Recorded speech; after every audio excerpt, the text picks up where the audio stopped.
वैद्युत बल रेखाएं।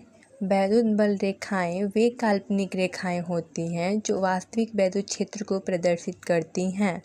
वैद्युत बल रेखाओं के गुण। धनावेश के कारण वैद्युत बल रेखाएं बाहर की ओर होती हैं। ऋणावेश के कारण वैद्युत बल रेखाएं भीतर की ओर होती हैं। वैद्युत बल रेखाओं की दिशा धनावेश से ऋणावेश की ओर होती है। वैद्युत बल रेखाएं सतत होती हैं।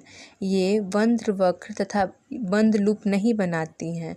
वैद्युत बल रेखाएं रेखा के किसी बिंदु पर खींची गई स्पर्श रेखा उस बिंदु पर वैद्युत क्षेत्र की दिशा को प्रदर्शित करती है। दो वैद्युत बल रेखाएं कभी एक दूसरे को काटती या प्रतिच्छेद नहीं कर सकती, क्योंकि उनके कटान बिंदु पर खींची गई स्पर्श रेखाएं अलग अलग वैद्युत क्षेत्र की दिशा को प्रदर्शित करेगी, जो कि असंभव है। एक दूसरे के समांतर तथा समदूरस्थ वैद्युत बल रेखाएं एक समान वैद्युत क्षेत्र को प्रदर्शित करती हैं।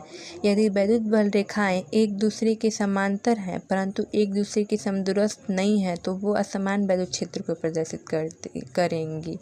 एक और गुण, वैद्युत बल रेखाएं जहाँ पास पास होती हैं वहाँ प्रबल वैद्युत क्षेत्र होता है और जहाँ दूर दूर होती हैं वहाँ दुर्बल वैद्युत क्षेत्र होता है, यानी कि कम वैद्युत क्षेत्र होता है।